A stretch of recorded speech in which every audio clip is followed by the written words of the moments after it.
والصلاة والسلام على سيد الأنبياء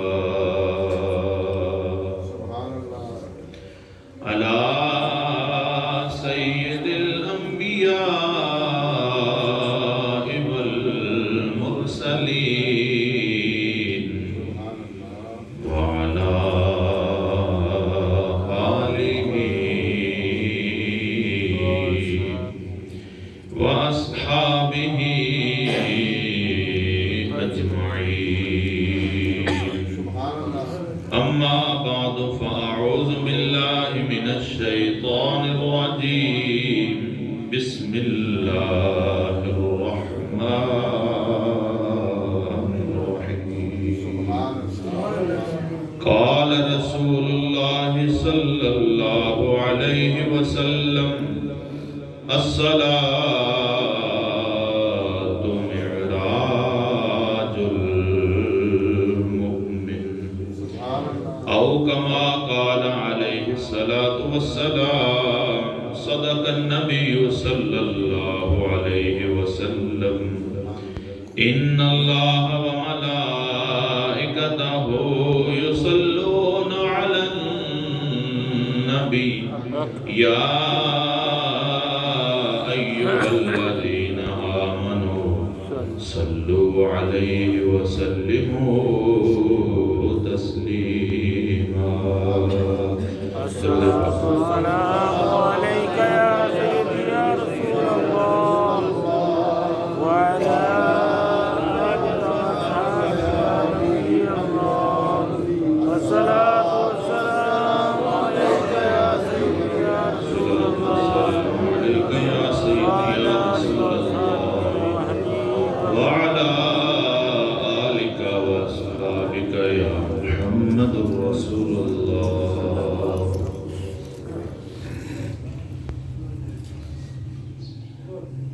بخشش کی انتہا ہے دربار مصطفیٰ میں، بخشش کی انتہا ہے دربار مصطفیٰ میں، بخشش کی انتہا ہے دربار مصطفیٰ میں، بخشش کی انتہا ہے دربار مصطفیٰ میں.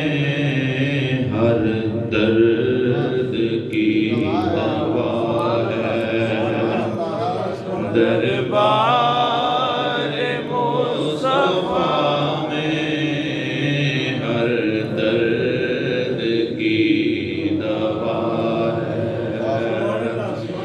صدیوں کے فاصلے بھی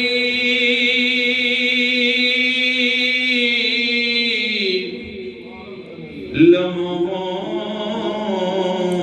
میں کٹ گئے.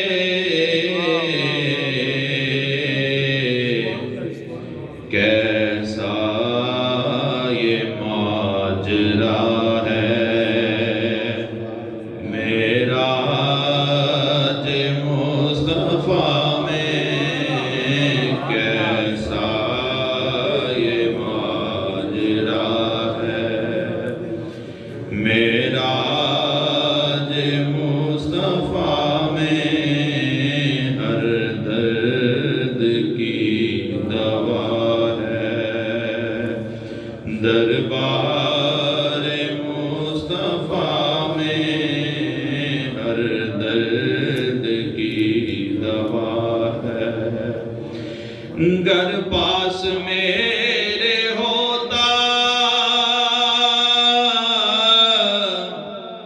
سینے میں تو دھڑکتا،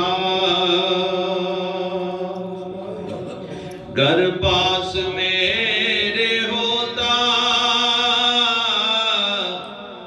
تو سینے میں یوں دھڑکتا یہ دل تو کھو گیا ہے دربار مصطفیٰ میں یہ دل تو کھو گیا ہے دربار مصطفیٰ میں ہر درد کی دوا ہے دربار مصطفیٰ میں۔ اللہ جل شانہ کی حمد و ثنا کے بعد اس کے پیارے محبوب نبی مکرم شفیع معظم رسول محتشم حبیب کبریاء احمد مجتبیٰ محمد المصطفیٰ صلی اللہ تعالی علیہ وسلم کی بارگاہ بقدس پناہ میں ہدیہ درود اسلام کے بعد ایک حدیث مبارکہ کا کچھ حصہ تلاوت کیا۔ دعا ہے اللہ جل شانہ ہم سب کو قرآن و احادیث پڑھنے سمجھنے اور عمل کی توفیق عطا فرمائے۔ احباب ذکر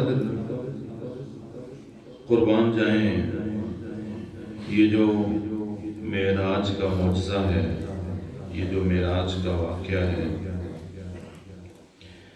یہ تمام انبیاء کے معجزات سے اور خود حضور سرور کائنات صلی اللہ تعالی علیہ وسلم کے اپنے جملہ معجزات سے ذرا اپنی خاص نوعیت کا معجزہ ہے۔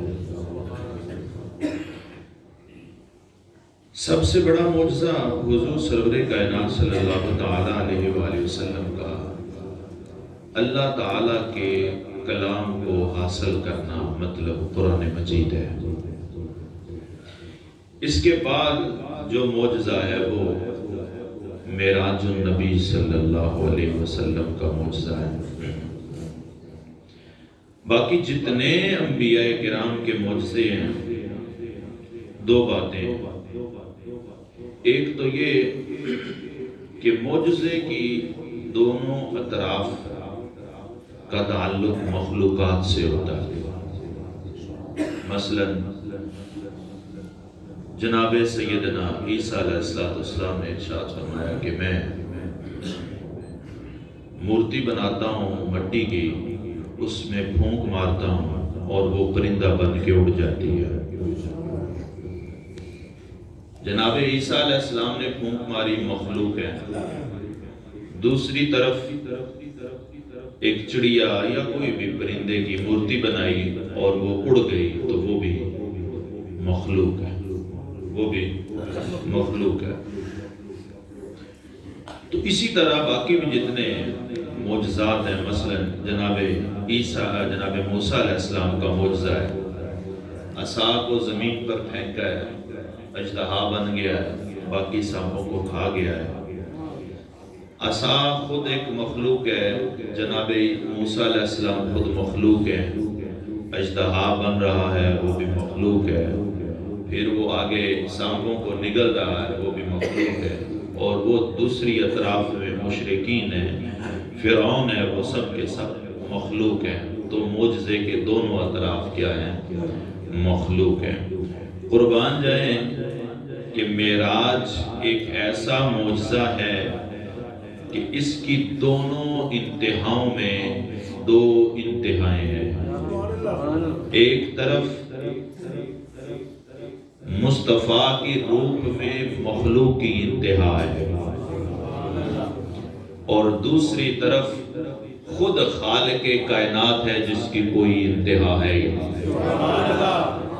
یہ ذرا باقی معجزات سے ہٹ کے اور دوسرے نوعیت جو معراج کے سلسلے کی ہے کہ جناب عیسیٰ علیہ السلام نے ارشاد فرمایا کہ میں پھونک مارتا ہوں تو وہ زندہ ہو جاتا ہے۔ عیسیٰ علیہ السلام نے فرمایا کہ میں بتاتا ہوں تم گھر میں کیا چھوڑ کے آئے ہو، کیا کھا کے آئے ہو۔ فرمایا کہ میں برس کے مریضوں کو، جسمانی کوڑ کے مریضوں کو میں شفا یاب کرتا ہوں اللہ کے حکم سے، ہوتا تو سارا کچھ اللہ کا، لیکن فاعل پیغمبر کی ذات ہے۔ فاعل کیا ہے؟ فاعل کیا ہے؟ پیغمبر کی ذات ہے۔ لیکن قربان جائیں یہ ایسا معجزہ ہے، اور اس سے بھی دوسری طرف اگر حضور سرور کائنات صلی اللہ تعالی علیہ وسلم کے معجزات کو دیکھیں تو حضور نے ہاتھ کی انگلی سے اشارہ کیا، چاند کو دو ٹکڑے کر دیا۔ حضور نے اشارہ کیا، حضور نے پانی کے پیالے میں ہاتھ ڈالا اور ہاتھ سے چشمے پھوٹ پڑے، کیا کس نے ہے؟ حضور نے کیا ہے۔ حضور کا فعل ہے، حضور اس کے فاعل ہیں۔ لیکن قربان جائیں کہ یہ معراج کا سارا واقعہ جو ہے یہ ایسا متعدی المتعدی ہے کہ لگتا یوں ہے کہ جیسے فاعل حضور کی ذات ہے، جیسے فاعل حضور کی ذات ہے۔ جیسے جب ہم پڑھتے ہیں نا وَالنَّجْمِ إِذَا هَوَى مَا ضَلَّ صَاحِبُكُمْ وَمَا غَوَى وَمَا يَنطِقُ عَنِ الْهَوَى إِنْ هُوَ إِلَّا وَحْيٌ يُوحَى عَلَّمَهُ شَدِيدُ الْقُوَىٰ ذُو مِرَّةٍ فَاسْتَوَىٰ وَهُوَ بِالْأُفُقِ الْأَعْلَىٰ ثُمَّ دَنَا فَتَدَلَّىٰ فَكَانَ قَابَ قَوْسَيْنِ أَوْ أَدْنَىٰ، یعنی وہ قریب سے قریب تر ہوتا چلا گیا۔ لیکن قربان جائیں اس کو سمجھے ذرا، اس میں فاعل قریب ہونے والا تو حضور کی ذات ہے، لیکن دیکھیں کہ ہمیں یہ بتایا جا رہا ہے، ہمیں یہ کیا کیا جا رہا ہے؟ یہ بتایا جا رہا ہے۔ معراج کی دو جو ہے وہ الگ الگ ٹاپک ہیں جو قرآن نے بیان کیے ہیں۔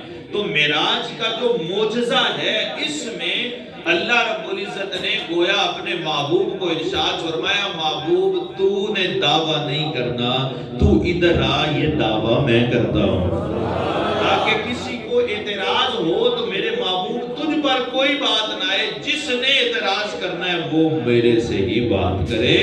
سبحان الذی اسریٰ بعبدہ لیلا من المسجد الحرام الی المسجد الاقصی، پاک ہے وہ ذات جو اپنے محبوب کو لے گئی، پاک ہے وہ ذات جو اپنے محبوب کو لے گئی۔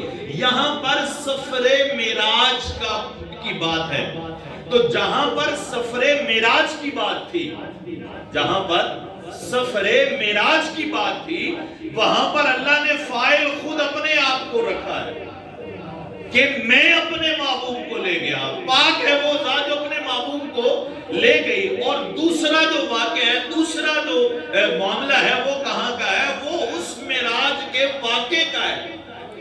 یہاں پر جو سبحان اللہ جی، یہاں پر سفر معراج ہے کا ذکر ہے، اور جہاں پر سورہ وَالنَّجْمِ إِذَا هَوَىٰ میں وہاں پر معراج ہے، اور جہاں پر معراج کا ذکر کیا ہے وہاں پر خود رب لم یزل کہتا ہے کہ سنو میں تمہیں معراج کا واقعہ سناتا ہوں، میں تمہیں سناتا ہوں میرا محبوب کیسے آیا، میرا محبوب کیسے ٹھہرا، میرا محبوب کیسے قریب ہوا، پھر وہ کتنا قریب ہوا، اور پھر اس کے محبوب نے مجھے کتنا دیکھا اور کیسے دیکھا، یہ محبوب نہیں، یہ میں تمہیں بتاتا ہوں۔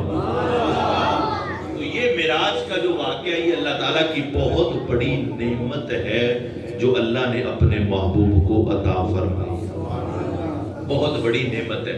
اب جو میں نے حدیث مبارکہ پڑھی ہے، حضور نے ارشاد فرمایا الصلاۃ معراج المؤمن، کہ نماز بندہ مومن کی معراج ہے۔ ہم اس سے کیا سمجھے؟ قرآن پاک میں اللہ جل شاہ نے ارشاد فرمایا ان الصلاۃ تنہی عن الفحشاء والمنکر، ارشاد فرمایا کہ لوگوں سنو، بے شک جو نماز ہے تنہا عن الفحشاء والمنکر، یہ برائی سے اور فحش سے انسان کو روکتی ہے، یہ برائی سے اور بے حیائی سے انسان کو روکتی ہے۔ کون روکتی ہے؟ نماز روکتی ہے۔ ہم نے یہی کچھ پر سمجھا ہے نماز سے، نماز کیا ہے یہ کبھی نہیں ہوئی۔ حضور نے ارشاد فرمایا کہ میرے صحابہ مجھے بتاؤ کہ جس کے گھر کے سامنے سے ایک نہر رواں دواں ہو، نہر چلتی ہو، وہ دن میں 5 دفعہ اس میں غسل کرے، 5 بار دن میں اس میں غسل کرے، تو کیا اس کے بدن پر کوئی میل کچیل رہ جائے گی؟ کوئی رہ جائے گی؟ نہیں۔ حضور نے جب پوچھا تو صحابہ نے عرض کیا یا رسول اللہ کیسے ہو سکتا ہے بندہ دن میں 5 بار نہاتا ہو تو پھر بھی اس کے جسم پر میل کچیل رہ جائے؟ حضور سے عرض کرتے ہیں یا رسول اللہ ایسا نہیں ہو سکتا، اس کا جسم صاف ہو جائے گا۔ حضور نے ارشاد فرمایا میرے صحابہ پھر سمجھو اسی طرح جو بندہ 5 بار دن میں نماز پڑھتا ہے تو جس طرح اس کا جسم پانی سے پاک صاف ستھرا صاف ہو جاتا ہے، اسی طرح اس کی روح اور اس کا جسم گناہوں کی میل کچیل سے بھی پاک ہو جاتا ہے۔ جو دن میں 5 نمازیں پڑھتا ہے، ہم نے نماز کو یہ سمجھا ہے۔ پھر حضور نے ارشاد فرمایا کہ بنی اسرائیل کا ایک واقعہ ہے، ایک پیغمبر گئے ایک ساحل سمندر پر، ایک پرندہ ہے وہ اپنے آپ کو وہیں پر ریت سے اپنے جسم کو آلودہ کرتا ہے، پھر پانی میں ڈبکی لگاتا ہے، پھر صاف ستھرا ہو کر نکھر جاتا ہے، پھر باہر آ کر بیٹھ جاتا ہے، پھر وہ اس طرح کرتا ہے۔ تو پیغمبر نے اللہ کی بارگاہ میں عرض کی مولا یہ کیا تو مجھے دکھانا چاہ رہا ہے، اس میں کیا حقیقت ہے؟ تو اللہ نے ارشاد فرمایا سنو میرا ایک آخری پیغمبر دنیا میں تشریف لائے گا، اس کی امت ایسی ہوگی جو دن بھر گناہ کرتی ہوگی، لیکن جب وہ میری بارگاہ میں آ کر میری مغفرت کے سمندر میں آ کر یوں ہوتا زن ہوگی تو جس طرح اس پرندے کا جسم پانی سمندر کا صاف کر دیتا ہے، اسی طرح میری رحمت کا سمندر ان کے گناہوں کو دھو ڈالے گا۔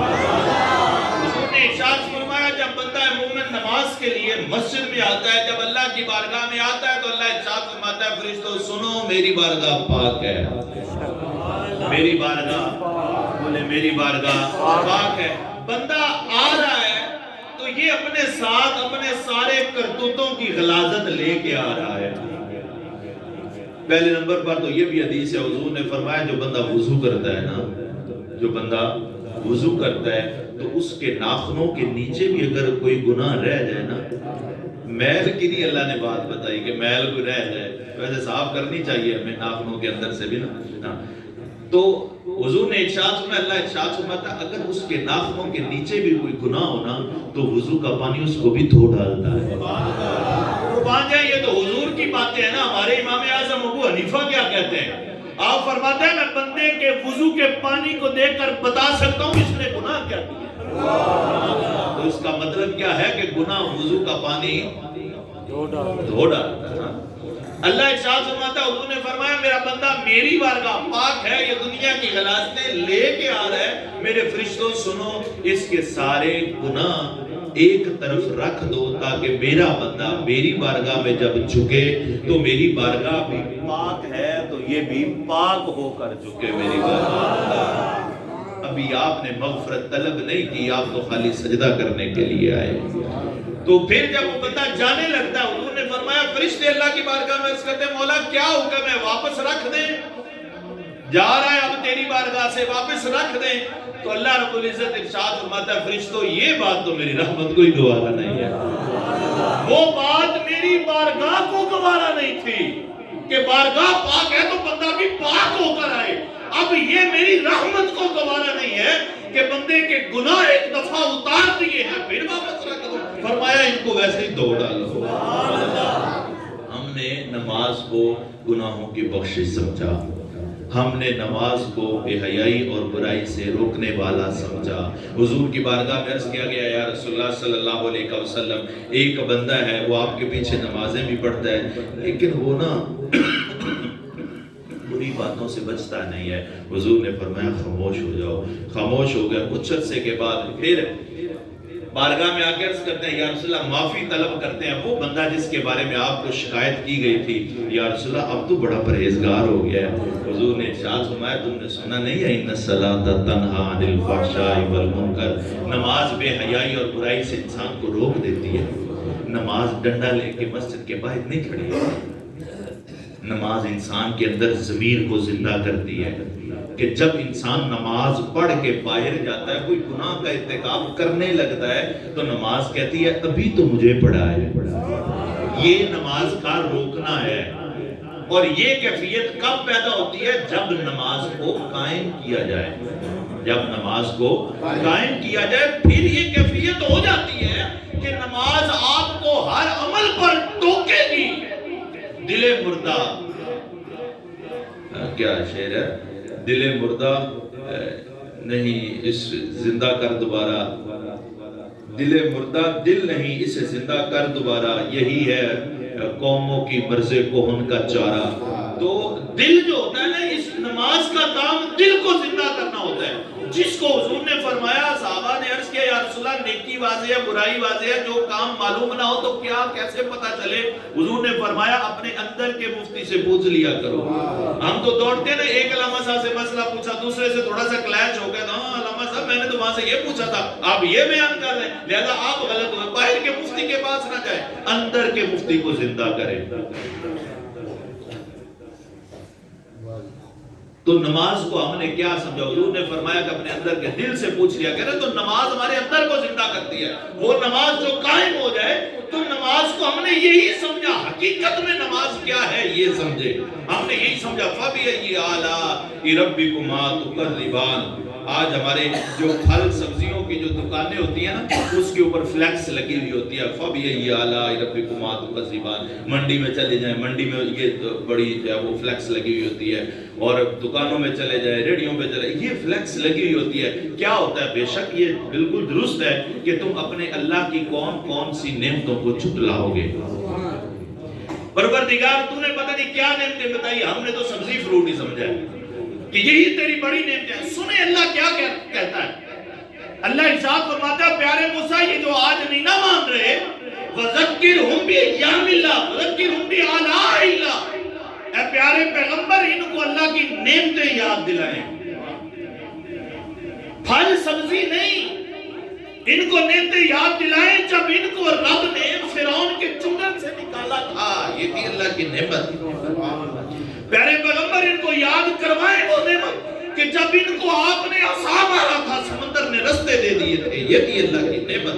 ان کو یاد دلائیں جب یہ صحرا میں بھٹک رہے تھے، کوئی صاحبہ کے لیے درخت نہیں تھا، ان کے اوپر بادلوں نے سایہ کیے رکھا. ان کو یاد دلائیں یہ تھی نعمت. اے پیارے پیغمبر ان کو یاد دلائیں کہ جب صحرا میں کچھ بھی نہیں تھا تو آسمان سے من و سلوہ اترتا تھا. یہ تھی نعمت.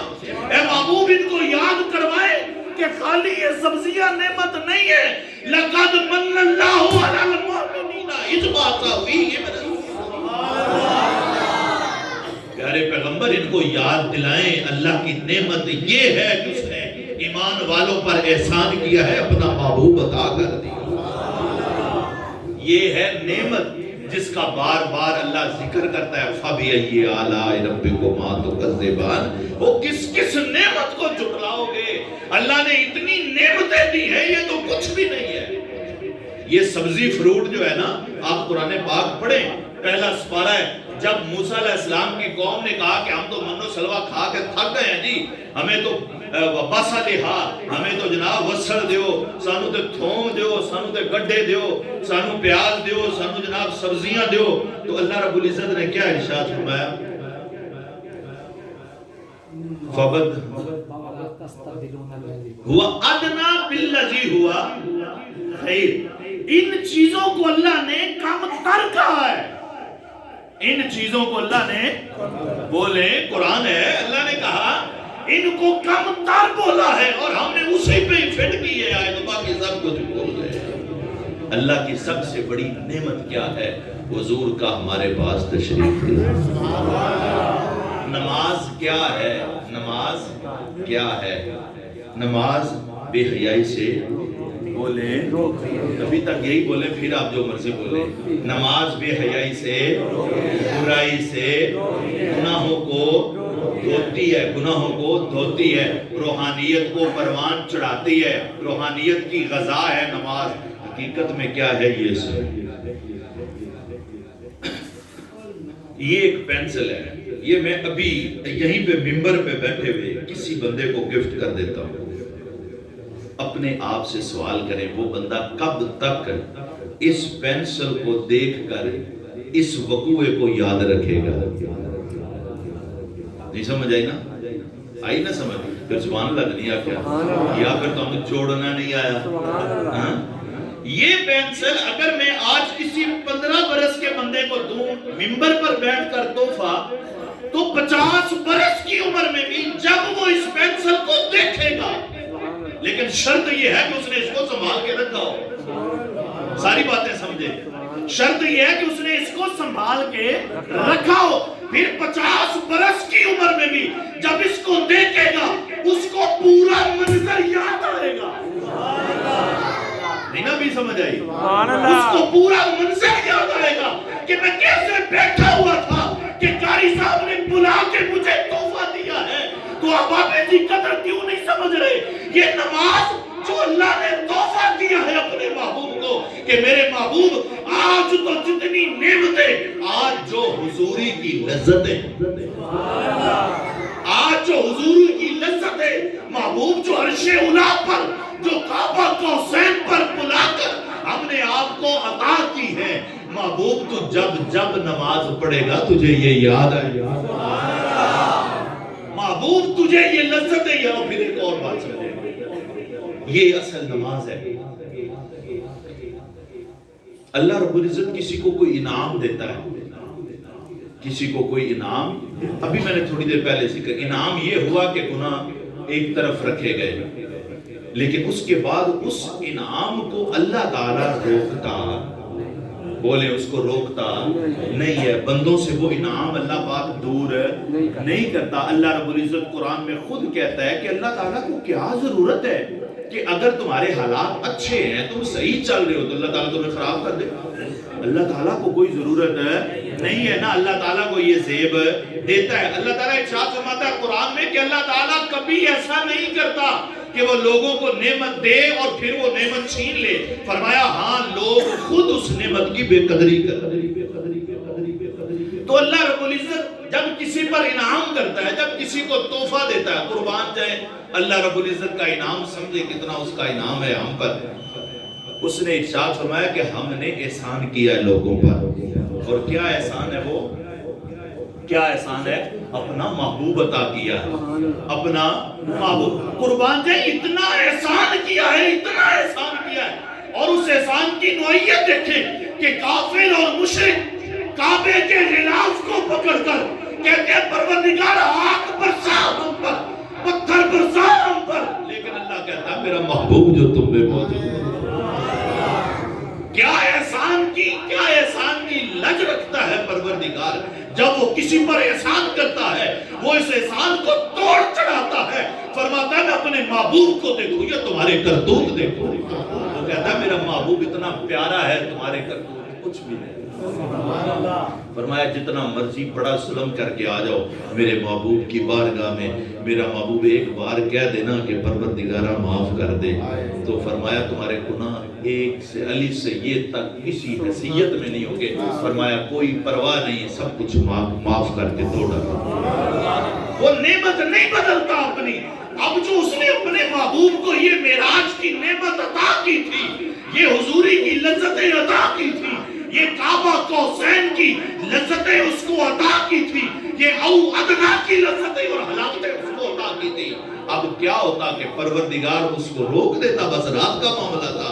فرمایا نہیں اے محبوب تو یہ میرا تحفہ لے جا، تو جب اس تحفے کو دیکھے گا تجھے پھر وہی کعبہ کوثین کی حضوری یاد آئے گی۔ محبوب تو جب اس کو دیکھے گا، محبوب وہ تو تھی ایک طرف ملاقات کہ جب کائنات کی ہر چیز سے تجھے بیگانہ کر کے، کائنات کی ہر چیز سے تجھے دور کر کے، کائنات کی ہر چیز سے تجھے پردہ پوش کر کے محبوب تجھے اپنا دیدار کروایا۔ اللہ رب العزت اس بات پر بھی قادر تھا کہ اپنے محبوب کو مکہ میں چلتے ہوئے علل اعلان دیدار کروا دیتا۔ قادر تھا یا نہیں تھا؟ بولے قادر تھا یا نہیں تھا؟ قادر تھا، وہ کروا دیتا، لیکن چونکہ مخلوقات کی اتنی طاقت نہیں ہے، اس لیے فرمایا محبوب ان کو بھی سلامت رکھنا ہے، آ میری وحدت کے پردوں میں چھپ کر میرا دیدار کرو۔ وہ جو وحدت کے پردوں میں دیدار کروایا تھا، فرمایا محبوب تب تنہائی تھی، اب تو جہاں بھی رہے گا تو 1000 بندے کے جھرمٹ میں ہوگا، تو محبوب 1,40,000 کے جھرمٹ میں ہوگا، نماز میں سجدے میں جانا تجھے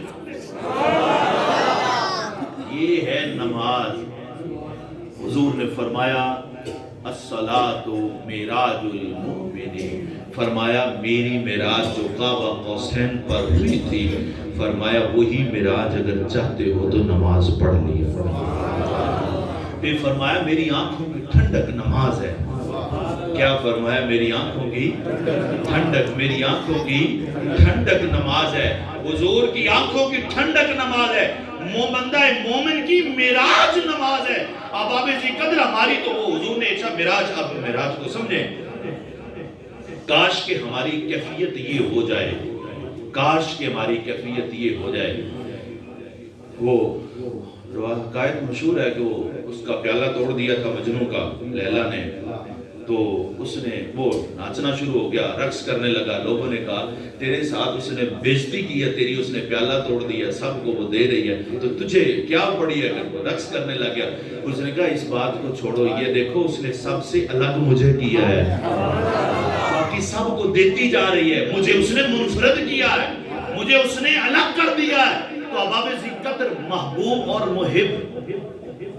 محبوب جو ہوتا ہے، جو محبت کرنے والا ہوتا ہے، وہ اس بات کو ضروری مجلس میں بیٹھ کر یہ نہیں سمجھتا کہ محبوب مجھے دیدار کروائے ہی کروائے۔ اگر محبوب کی اس پر نظر پڑ جائے تو اس کی ادائیں خود بخود ہی مچل جائے۔ یہ جو الفاظ ہے نا، بے نیازی، بے رخی اور ادائیں، اور یہ جو سارے الفاظ ہیں، یہ کب پیدا ہوتے ہیں؟ جب محبوب کی نظر پڑ جاتی ہے۔ جب محبوب کی نظر، تبھی تو اداؤں سے بندہ چلتا ہے نا کہ میرا محبت کرنے والا مجھے دیکھ رہا ہے، تو بندے کی ادائیں اور بندے کے ناز ہی تبدیل ہو جاتے ہیں، بندے کی حرکات و سکنات ہی تبدیل ہو جاتی ہیں۔ تو یہ کیفیت صرف ہم لفظوں میں سنتے، ہمارے اوپر طاری نہیں ہوتی۔ حضور نے ارشاد فرمایا عبادت اس طرح کرو کہ گویا تم رب کو دیکھ رہے ہو۔ عبادت ایسے کرو جیسے تم رب کو بولو، جیسے تم رب کو دیکھ رہے ہو۔ فرمایا ہاں اگر اس کی طاقت نہ ہو تو چھوڑو، اس کو چھوڑو۔ فرمایا اتنا ضرور اپنے اوپر طاری کیا کرو کہ وہ رب جس کی خاطر تم کائنات کی ہر چیز کو پسے پشت ڈال کر، کائنات کی ہر چیز کو دھتکار کر جس کی بارگاہ میں آ کے کھڑے ہو، وہ تمہیں دیکھ رہا ہے، وہ اس کی نظر تمہارے اوپر ہی ہے، اس کی نگاہیں تمہارے اوپر ہیں، اس کی محبت اور رحمت کی نگاہیں تمہارے اوپر ہیں۔ فرمایا یہ کیفیت تم کر لو، اور پھر جب وہ تمہیں دیکھتا رہے گا، تمہیں دیکھتا رہے گا، اس کیفیت میں تمہیں پروان چڑھاتا رہے گا، تو گویا پھر خود بخود ہی ایک وقت ایسا آئے گا کہ جب تم اس سے باتیں کرتے ہوگے۔ اللہ سے ہم کلام کرنا ہو تو کیا کہا جاتا ہے؟ قرآن پڑھو۔ اللہ سے ہم کلام کرنا ہو تو کیا کرو؟ قرآن پڑھو۔ اور اللہ کی بارگاہ میں جانا ہو تو کیا کرو؟ نماز پڑھو۔ تو اللہ کی بارگاہ میں کھڑے ہو کر اللہ سے ہم کلام ہو، اور دل میں یہ تصور ہو کہ وہ رب جس کے لیے ہم جھکے بیٹھے وہ ہمیں دیکھ رہا ہے۔ پھر یہ وقت جب گزرتا جاتا ہے، یہ پریکٹس ہوتی رہتی ہے، پھر مقام آتا ہے رب ارنی انظر الیک۔ گویا کہ وہ کیفیت ہے جناب موسیٰ علیہ السلام پر جو طاری ہوئی تھی، کلام کرتے تھے اللہ تعالیٰ سے، اللہ کی بارگاہ میں تھے، اور کلام کرتے ہوئے اس کیفیت میں گم تھے کہ رب تو مجھے دیکھ ہی رہا ہے، پروردگار میں تجھے بھی دیکھنا چاہتا ہوں۔ فرمایا پھر یہ کیفیت انسان پر آ جاتی ہے، وہ کیفیت پر گزرنا پڑتا ہے اس کیفیت سے کہ میرا رب مجھے دیکھ رہا ہے، میرے رب کی نظر مجھ پر ہے، میرا رب مجھے دیکھ رہا ہے۔ اس کیفیت سے گزریں گے، پھر وہ مقام آئے گا کہ عبادت اس طرح کرو گویا تم اپنے رب کو دیکھ رہے ہو۔ تو اباب قدر یہی وہ ساری کی ساری نماز ہے جس کے لیے حضور نے ارشاد فرمایا کہ نماز بندہ مومن کی معراج ہے۔ صرف یہ جو گناہوں سے پاک ہونا، نیکیوں کی طرف رغبت آنا، اور گناہوں سے دھل جانا، برائی اور بے حیائی سے رک جانا، یہ بڑے بات کی باتیں ہیں، یہ بڑی بات کی باتیں ہیں۔ یہ تو باتیں ہیں جب انسان برائی سے نیکی کی طرف آ رہا ہوتا ہے، لیکن نماز کا مقصود کیا ہے؟ نماز کا مقصود یہ ہے کہ انسان ہر وقت اپنے محبوب کی بارگاہ میں رہے۔ جب بندہ اپنے محبوب کی بارگاہ میں رہتا ہے، ہر وقت اپنے محبوب کی بارگاہ میں رہے گا، پھر گناہوں کا تو تصور باقی رہے گا ہی۔ تو اباب ذکر نماز، حضور نے فرمایا بندہ مومن کی معراج ہے، وہ معراج جو حضور کو لذت ہے، گویا وہاں پر عرش اولا پر ملی تھی، اس کا کچھ نہ کچھ حصہ اللہ رب العزت نے نماز میں بھی رکھا ہے۔ اور یہ بھی ایک بڑی محبت بڑی بات ہے، میں ذکر کر دیتا ہوں۔ جب یہ آیا مقدسہ نازل ہوئی نا، ان اللہ و ملائکتہ یصلون علی النبی یا ایھا الذین آمنوا صلوا علیہ وسلموا تسلیما، اللہ اور اس کے فرشتے اپنے محبوب پر درود پڑھتے ہیں، ایمان والو تم بھی پڑھا کرو۔ جناب صدیق اکبر عرض کرتے ہیں یا رسول اللہ اتنا بڑا انعام اللہ کی بارگاہ سے مل گیا، اتنا بڑا انعام مل گیا کہ اللہ آپ پر درود پڑھتا ہے، اس کے فرشتے آپ پر درود پڑھتے ہیں۔ یا رسول اللہ ہمارا حصہ اس میں ہے یا صرف یہ عنایت آپ پر ہی ہے؟ قربان جائے یہ لجپال پیغمبر تھے، جو بھی اللہ کی طرف سے انعام ملتا تھا پہلے اپنی امت کا مانگتے تھے۔ حضور نے جب یہ آیا مقدسہ پڑھی، صدیق اکبر نے عرض کیا یا رسول اللہ یہ سارا انعام آپ کے لیے ہمارے لیے؟ اللہ نے ارشاد فرمایا جبریل جلدی جا، یہ تقاضا کس نے کیا ہے اور کس سے کیا ہے؟ جبریل جلدی جا کے بتا، هو الذی یصلی علیکم وملائکتہ لیخرجکم، اے محبوب اپنے اس امتی کو بتا دیجئے، صدیق اکبر کو بتا دیجئے کہ وہ انعام جو اللہ نے آپ پر کیا ہے اس کا حصہ آپ کے صدقے ان پر بھی ہے۔ وہ الذی یصلی علیکم، وہی رب جو اپنے محبوب پر درود پڑھتا ہے وہ تم پر بھی درود پڑھتا ہے۔ قدر حضور نے کسی بھی انعام میں اپنے آپ کو انفرادیت نہیں رکھی، اپنی امت کو یاد رکھا ہے۔ جب وہ انعام عرش اولا پر ملا تھا، اللہ کی بارگاہ میں عرض کرتے ہیں مولا یہ انعام جو مجھے عطا کیا ہے میری امت کا حصہ کیا ہے؟ فرمایا تیری امت کا حصہ یہی ہے، 5 نمازیں پڑھ لیا کرے، معراج حاصل کر لیا کرے۔ اللہ تعالیٰ شاہ ہم سب کو اس معراج کی لذت سے آشنا رہنے کی توفیق عطا فرمائے۔